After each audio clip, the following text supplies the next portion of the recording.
to Thorin a key with a long barrel and intricate wards made of silver. Keep it safe. Indeed I will, said Thorin, and he fastened it upon a fine chain that hung about his neck and under his jacket. Now things begin to look more hopeful. This news alters them much for the better. So far, we've had no clear idea about what to do. We thought of going east as quiet and careful as we could, as far as the Long Lake. After that, the trouble would begin. A long time before that, if I know anything about the roads east, interrupted Gandalf. We might go up from there along the river running, went on Thorin, taking no notice, and so to the ruins of the Dale, the old town in the valley there under the shadow of the mountain. But we none of us liked the idea of the front gate. That river runs right through the great cliff at the south of the mountain, and out of it comes the dragon too, far too often unless he's changed his habits. That would be no good, said the wizard, not without a mighty warrior, even a hero. I tried to find one, but warriors are busy fighting one another in distant lands, and in this neighbourhood heroes are scarce, or simply not to be found. Scarce means rare. Swords in these parts are mostly blunt, and axes are used for trees, and shields as cradles or dish covers, and dragons are comfortably far off, and therefore legendary. That is why I settled on burglary, especially when I remembered the existence of a side door, and here is our little Bilbo Baggins, the burglar, the chosen and selected burglar. So now let's get on and make some plans. Very well then, said Thorin. Supposing the burglar expert gives us some ideas or suggestions, he turned with mock politeness to Bilbo. First, I should like to know a bit more about things, said he, feeling all confused and shaky inside, but so far still tookishly determined to get on with things. I mean, about the gold and the dragon and all that, and how it got there and who it belongs to, and so on and further. Bless me, said Thorin, haven't you got a map? Didn't you hear our song? Haven't we been talking all about this for hours? All the same, said Bilbo, I should like it all plain and clear, he said obstinately, putting on his business manner, and doing his best to appear wise and professional and live up to Gandalf's recommendation. Also, I should like to know about risks, out-of-pocket expenses, time required and remuneration and so forth, by which he meant, what am I going to get out of it, and am I going to come back alive? Very well, said Thorin. Long ago, in my grandfather Thrall's time, our family was driven out of the far north, and came back with all their wealth and their tools to this mountain on the map. It had been discovered by my far ancestor Thrain the Old, but now they mined and they tunnelled and they made huger halls and greater workshops, and in addition I believe they found a good deal of gold and many jewels too. Anyway, they grew immensely rich and famous, and my grandfather was king under the mountain and treated with great respect by mortal men who lived in the south, and they were gradually spreading up the running river as far as the valley overshadowed by the mountain. They built the merry town of Dale there in those days. Kings used to send for our smiths and reward even the least skill most richly. Fathers would beg us to take their sons as apprentices and pay us handsomely, especially in food supplies, which we never bothered to grow or find for ourselves. Altogether, those were good days for us, and the poorest of us had money to spend and to lend and leisure to make beautiful things for the fun of it. Not to speak of the most marvellous and magical toys, the like of which is never to be found in the world again nowadays. So my grandfather's halls became full of armour and jewels and carvings and cups, and the toy market of Dale was the wonder of the north. Undoubtedly, that was what brought the dragon. Dragons steal gold and jewels, from men and elves and dwarves, wherever they can find them, and they guard their plunder as long as they live, which is practically forever unless they're killed, and they never enjoy a brass ring of it. Indeed, they hardly know a good bit of work from the bad, and though they usually have a good notion of the current market value, they can't make a thing for themselves, not even mend a little loose scale of their armour. There were lots of dragons in the north in those days, and gold was probably getting scarce up there, or rare, with the dwarves flying south or getting killed. And all the general waste and destruction that dragons make was going from bad to worse. There was one dragon, especially greedy, strong, and a wicked worm called Smaug. One day he flew up into the air and came south. The first we heard of it was a noise like a hurricane coming from the north, and the pine trees on the mountain creaking and cracking in the wind. Some of the dwarves who happened to be outside, I was one luckily, a fine adventurous lad in those days, always wandering about, and it saved my life that day. Well, from a good way off, we saw the dragon settle on our mountain in a spout of flame. Then he came down the slopes, and when he reached the woods, they all went up in fire. By that time, all the bells were ringing in Dale, and the warriors were arming. The dwarves rushed out of their great gate, but there was the dragon waiting for them. None of them escaped that way. The river rushed up in steam, and a fog fell on Dale, and in the fog the dragon came on them and destroyed most of the warriors. The usual unhappy story. It was too common in those days. Then he went back and crept in through the front gate and routed out all the halls and lanes and tunnels, alleys, cellars, mansions and passages.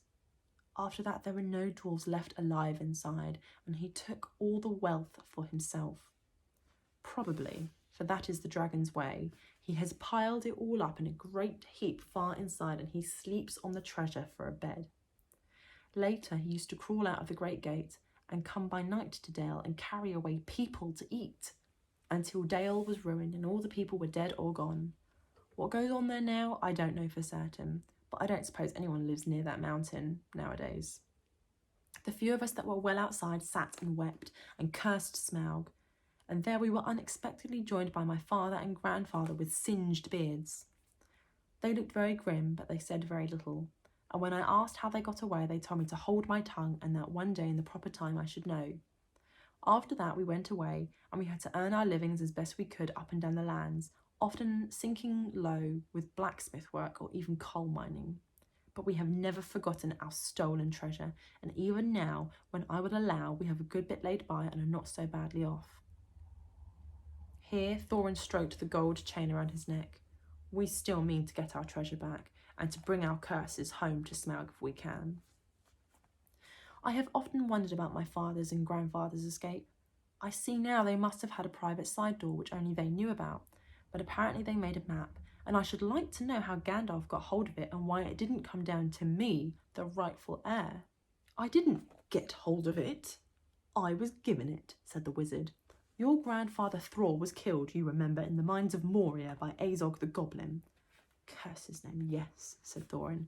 And Thrain, your father, went away on the 21st of April, 100 years ago last Thursday, and has never been seen by you since. True, true, said Thorin. Well, your father gave me this to give to you, and if I have chosen my own time and way for handing it over, you can hardly blame me, considering the trouble I had to find you. Your father couldn't remember his own name when he gave me the paper, and he never told me yours, so on the whole I think I ought to be praised and thanked. Here it is, he said, handing the map to Thorin. I don't understand, said Thorin, and Bilbo felt he would have liked to say the same. The explanation didn't seem to explain. Your grandfather, said the wizard, slowly and grimly, gave the map to his son for safety before he went to the mines of Moria. Your father went away to try his luck with the map after your grandfather was killed, and lots of adventures of a most unpleasant sort he had, but he never got near the mountain. How he got there I don't know, but I found him a prisoner in the dungeons of the Necromancer. Whatever were you doing there? Asked Thorin with a shudder, and all the dwarves shivered. Never you mind, I was finding things out as usual, and a nasty, dangerous business it was. Even I, Gandalf, only just escaped. I tried to save your father, but it was too late. He was witless and wandering and had forgotten almost everything except the map and the key. We have long ago paid the goblins of Moria, said Thorin. We must give a thought to the Necromancer. Don't be absurd. He is an enemy far beyond the powers of all the dwarves put together. If they could all be collected again from the four corners of the world. The one thing your father wished was for his son to read the map and use the key. The dragon and the mountain are more than big enough tasks for you. Hear, hear, said Bilbo, and accidentally said it aloud. Hear what? They all said, suddenly turning towards him, and he was so flustered that he said, Hear what I have to say. What's that? They asked. Well, I should say that you go to the east. Have a look around. After all, there is the side door, and dragons must sleep sometime, I suppose. If you sit on the doorstep long enough, I dare say you will think of something. And well, don't you know, I think we've talked long enough for one night, if you see what I mean. What about bed? An early start. I will give you a good breakfast before you go. Before we go, you mean, said Thorin. Aren't you the burglar? And isn't sitting on the doorstep your job, not to speak of getting inside the door? But I agree about bed and breakfast. I like 6 eggs with my ham, when starting on a journey, fried, not poached, and mind you don't break 'em. After all the others had ordered their breakfast without so much as please, which annoyed Bilbo very much, they all got up. The Hobbit had to find room for them all, and filled all his spare rooms and made beds on chairs and sofas before he got them all stowed and went to his own little bed very tired and not altogether happy. One thing he did make his mind up about was not to bother to get up very early and cook everybody else's wretched breakfast. The tookishness was wearing off, and he was not now quite so sure that he was going on any journey in the morning. As he lay in bed, he could hear Thorin still humming to himself in the best bedroom next to him. Far over the misty mountains cold, to dungeons deep and caverns old, we must away ere break of day to find our long-forgotten gold. Bilbo went to sleep with that in his ears, and it gave him very uncomfortable dreams. It was long after the break of day when he woke up. Okay, that was chapter 1. That was a lot longer than I thought, so well done if you've got this far. If you feel like you needed to break it up, that's fine, it's a long chapter. Just to recap our questions that we had to keep a note for. Question 1, what is a hobbit hole like? That description was quite early on in the chapter. Number 2, who is Bilbo Baggins? What does Tolkien tell us about hobbits? Have a think about how they look and also the personalities that they have. Number 3, how do the Tooks and Baggins differ? So Bilbo's got Took family and Baggins family in him. What personality traits do they have? Number 4, how do the dwarves know how to find Bilbo's house? Can you remember what Gandalf did to help them? Number 5, how do we know that Thorin is the leader of the dwarves? How was he described in the story? Can you remember? Number 6, how does Gandalf convince the dwarves to let Bilbo be their 14th member to go on the quest? Thank you for listening, and I'm looking forward to reading chapter 2 with you next.